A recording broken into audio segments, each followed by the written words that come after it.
This instance of the judge, I'll return to the instance of judge, this government dropping 100,000 cases. The reason the government dropped these 100,000 cases was because it was hoping to enlist support of the tribals against the Naxalites, so who were quasi-communist rebels, armed rebels.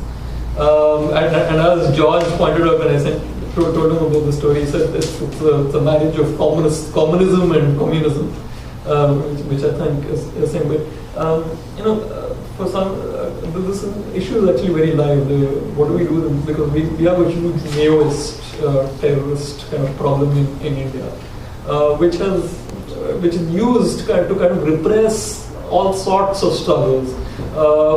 Very, very recently in May, the state launched a concerted campaign against a district called Lalgarh in Bengal. This district is very interesting. Since 2000, the government has been extremely brutally kind of repressing this community, arresting the people arbitrarily in these villages on charges of Maoist, abetting or actual participation. Sometime in 2008, because of massive organization, these villages actually kicked out the district administration. So for a period of 6 months, these people, this was totally a Zapatista moment for us. 6 months without any government intervention. There were committees. There was this People's Committee Against Police Atrocities, which was running this administration.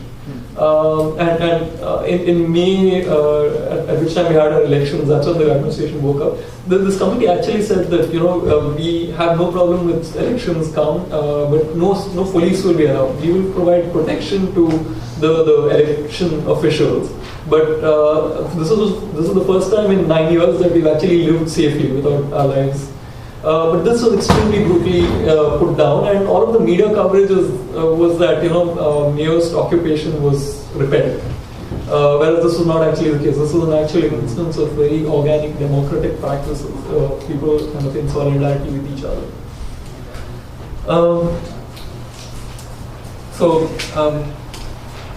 I've just requested you further, haven't I? As just a final antidote to this is a fascinating story, just to show that India's working, in the NGO sector, we're not actually that depressed as all of that. I'll just read out this one story which I came across, which I thought was very nice. It tells a story which is in this magazine called the Center, called Down to Earth, which is brought out by the Center for Science and Environment. If you read it, actually, it's very, very like the Midnight Notes kind of. They're very grounded.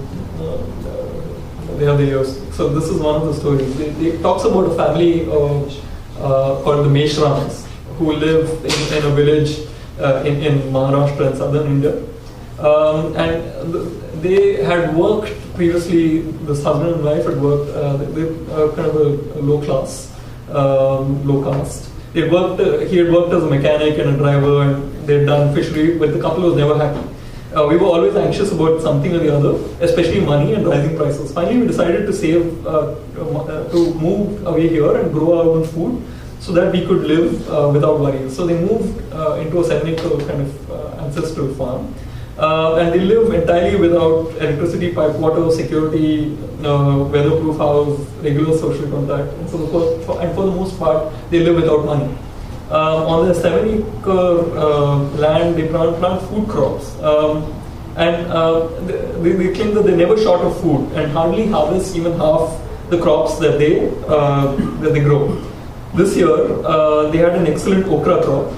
Each plant yielded more than 100 pods. I gathered baskets of them and heaped them at the roadsides for whoever wanted them. This thought of basket full of okra just deposited at the side for anyone to take, for me is somewhere very touching. Especially when you open the newspapers and you read Maoist crushed or whatever. And this is very powerfully evocative. One of my colleagues, traditionally in legal terms, pirates whose history is Peter and Marcus Rediker written, well, one of the legal category in which they defined is hostis humanus generis, which is enemies of all humankind. Now, my colleague Lawrence Liang kind of reworks that, and if you don't read it in its Latin form, and you read it as hostis humani generis, the enemies of generosity. And you take Toni Morrison's invocation that definitions belong more to the definer than the defined. I think this we kind of live in a constant situation of hostility to generosity, and this is a very touching kind of evocation of.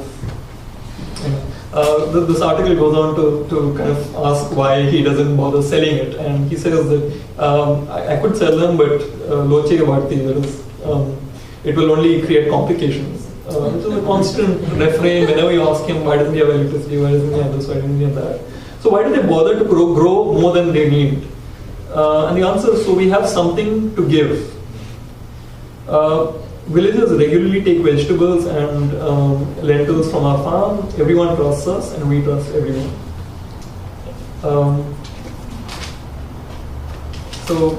And Meshans have no doubt, no fear about sustaining the unique self-sufficient style till the end of their lives.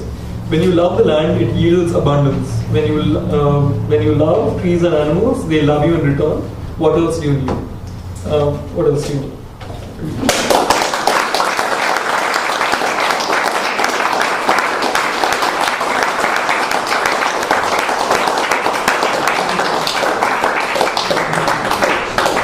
So we're going to open up to questions, but first, Dan from the Bristol Institute wanted to make an intervention. I apologise first of all to yet another Bristol person interloping in your meeting and talking at it. I wanted to talk about an aspect of modern struggles over the commons. And this is the loss of public space in towns and cities, common recreational spaces rather than spaces of production.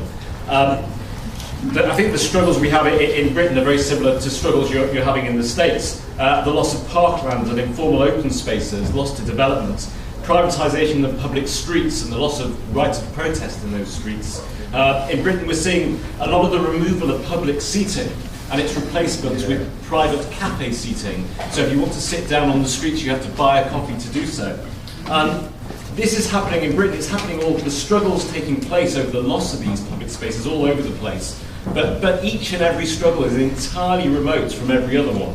And what we're seeing is a range of tactics. There are legal challenges. Peter's right, the law in England in particular is very strong in support of common rights, particularly over recreational spaces. There's political lobbying at a local level, there's protest, there's direct action. But each of these struggles is arising spontaneously, and each of these struggles is behaving pragmatically. And the tactics they're using are according to what they can do and what they think can succeed. My own involvement in this locally in Bristol has been by making myself available as a lawyer if they want to run a legal challenge, and I'm now involved in 5 different parts of Bristol with 5 completely unrelated campaigns. There's no 2 people in common between any of these 5 campaigns. And whilst I am one link between them, they have many different links through their approaches to councillors. They have political links through other bodies as well. And the points I really wanted to make from this is that there's a danger in attempting to be too prescriptive in how we should challenge any aspect of threats to commons.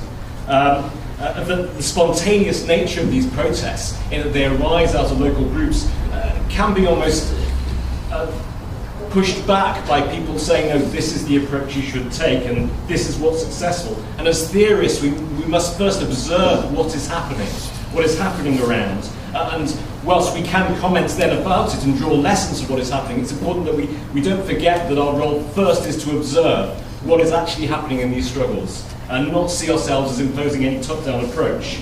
I wanted to reinforce Roger's point that any theory that's produced, if it's going to be useful, it has to be accessible.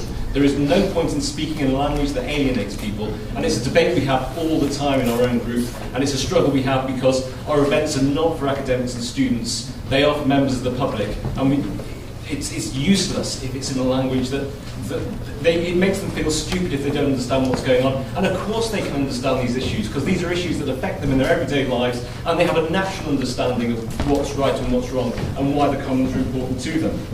The final thing I wanted to do was to applaud Peter's approach, which is one of action, which is doing what you can where you can and what you think right, and acting spontaneously, and acting autonomously, and acting locally. And if there is to be a future to groups that like these, it must always remember that action is what matters most, and theorising is only as a support to action.